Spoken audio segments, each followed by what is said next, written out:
Hey guys, welcome back to another week of the Unashamed podcast. This week we're doing episode 19. We're still in our relationship study. If you have not known about the relationship study, this has gone on for pretty much the entirety of the month of August, and we will continue to the end of the month. Today's episode is about friendships and just basically what true friendship looks like, what the value of friendship is in our lives, and how we can be friends to other people. One of the things that we are so strong about is the people that we have in our lives and the effect that those people have in our lives, in our faith, and sometimes even in our destruction if we choose the wrong people, right?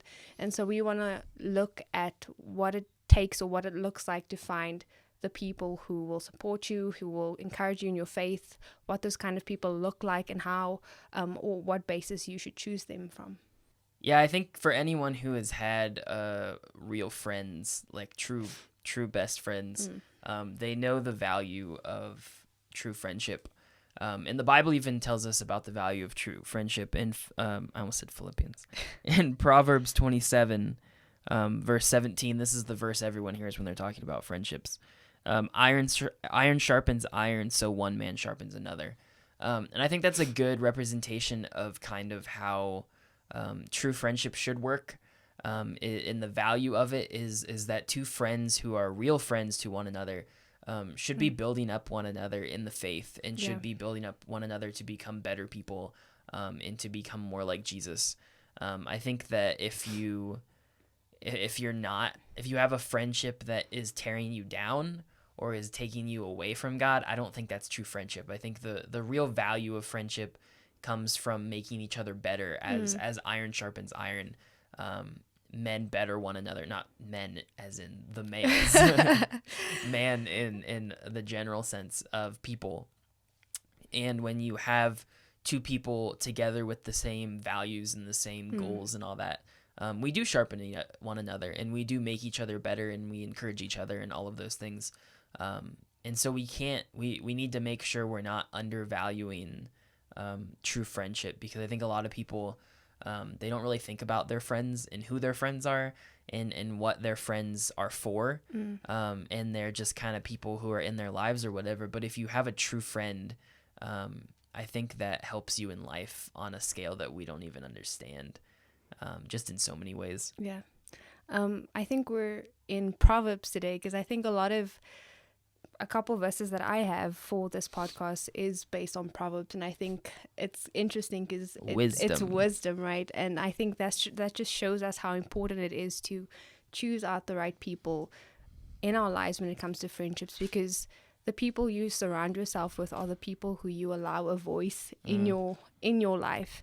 And that voice can either lead you to destruction or it could lead you to Christ. It could lead you to follow Jesus, or it could lead you astray from Jesus, And I think that's why that's so important.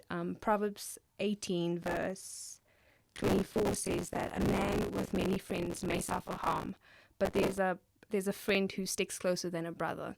And I think that's really true friendship. I mean, we can look in our lives and we recognize that everyone that we call a friend isn't necessarily a friend who will stick there or will stick when things get hard.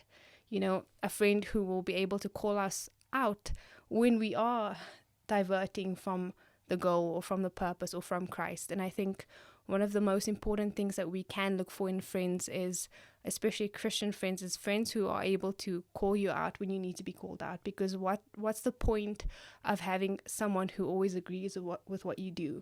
Because that person is then unnecessary. You know what I mean? There's no point in having friends who only agree with what you agree with. And I think a lot of the times, especially in our culture, we don't like people who disagree with us, and we don't like people who call us out, and we don't like people who have a different opinion to us. And I think one of the best things that you can do is find friends that will say the hard things when you need to hear them, because those friends often have your best interests at heart. Yeah. So when we get into what is true friendship, what does that look like? I think the key verse in the Bible about that is in John 15, When Jesus is talking to his disciples, he says, "This is my commandment, that you love one another just as I have loved you." Those who are in the relationship study, you've heard that verse many times.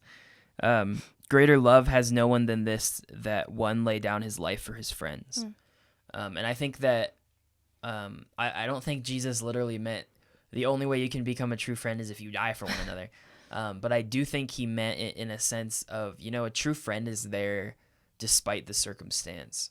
I think we have a lot of circumstantial acquaintances and not a lot of true friends. And what I mean by that is we have a lot of people who will be there when it's easy for them. Yeah. And a lot of people who will be there when they get something out of it. But we have very few people in our lives that will be there when it's a burden to them, or when it is when it might cost them something to be there for you. And that's the kind of friend that is a true friend. I mean, if all your friends are just people who are just there because they get something out of the relationship, or they're just there whenever they feel like it, that's not true friendship, right? What happens when you really need somebody? I mean, you need someone to pick you up off the ground. They're not going to be there, right? And so really what true friends do is they're there always, despite the circumstances. They would lay down their lives for you. And they also keep you on the right path. Like Melissa said, you shouldn't have friends that are pulling you away from God. Your friends should be pushing you towards God.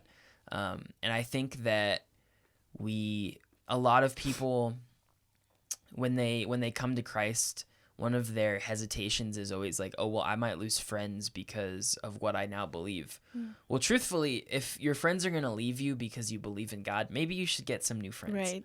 Because we all want people around us that are going to push us in the right direction. The question is, what do you define as the right direction? Right. And that comes in when we're talking about like being friends with unbelievers. Like there's no verse that says you can't be friends with unbelievers. Right. The question is, how much influence do you allow them to have on your life? I mean, that's with anything. How much influence are you giving to that person or that thing over your life? If your friends are asking you to go do drugs with them, or go blackout drunk and do all these things, and that's contrary to what you believe, then you gotta ask yourself, are these really people that I want to be friends with? And no one can really answer that question for you. I don't think. You have to answer that yourself. But yeah, a true friend is not going to pull you away from what you believe. Even if they believe otherwise, they're going to accept you for who and what you believe in, and they're going to not try to pull you away from that just because they believe otherwise.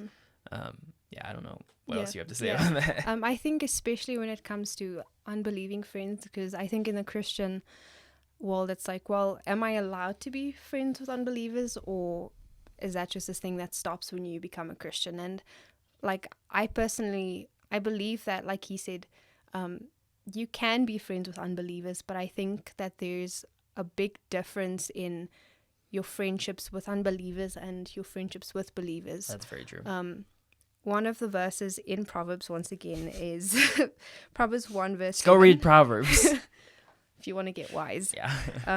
It says, and this is one of the most popular verses, it says, "The fear of the Lord is the beginning of knowledge, but fools despise wisdom and instruction."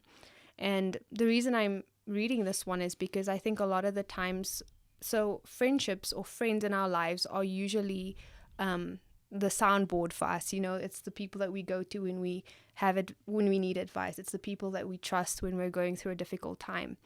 And with people who are not believers, the issue is often that their advice cannot be based on biblical centered guidance. And it doesn't mean that you can't learn from unbelieving friends. It doesn't mean that they add no value to your life. But I think that we need to be able to discern and be careful when it comes to having unbelieving friends as our foundation and as our support structure and system. Because the truth is that true wisdom, true counsel comes from the fear of the Lord. Yeah. And only your Christian friends, true Christian friends, will have the fear of the Lord and will be able to criticize, give guidance, and encourage in a biblical centered way. And I think that's one thing that we should consider, because at the end of the day, your unbelieving friends do not have your spiritual condition. Yeah. That's not their concern at all. But hopefully your Christian friends do. Mm-hmm. Yeah, that was really good. I think the number one key, if I can just wrap it up real fast, is to when we're talking about how you be a good friend, because you can't just have good friends. You also need to be a good friend. It's not a one-way directional relationship, right? Yeah. Relationships are always two-directional or two-way, whatever. And so when you're looking for good friends, sometimes the best way you can get good friends is to be the good friend first. That's good. And I think we all need to sit down and figure out, what do I want in a friend? What kind of friend am I looking for? And then be that person. You hear that a lot with like marriage counseling, that they're like, oh, if you want your spouse to be this, you need to be this You need first. to be the one. And it's true with all relationships. I think that we oftentimes think we put the responsibility on the other person to be better than we hold ourselves to. And the truth is we need to initiate that. If Christ waited for us to be as good as he is before he came and saved us, we'd all that would still never be happen. dead. Yeah. And so we need to take the responsibility to be the good friend first. And so if you're looking, everyone likes a good listener, right? If you're looking for a good listener, be the good listener. Right. If you're looking for someone who's always there for people, always be there for people. And you'll start to see how much value that brings to other people's lives. And it'll even improve your view of how you look at friends and what you want from a friend. And so I guess it all comes back. Be like Christ. That's really what it comes back to. And love unconditionally and be there for people. And I think that's the best way to find good friends and to be a good friend. And we have to not hold ourselves to the standard of being a good friend and then get mad when other people aren't good friends. You can only control what you do. You can't control other people always. And so just be a good friend to people. Realize the value of true friendship. Evaluate the people that you have around you in your lives right now and decide whether those are the people you want around you. The Christian life, we say this all the time, the Christian life was never meant to be lived alone.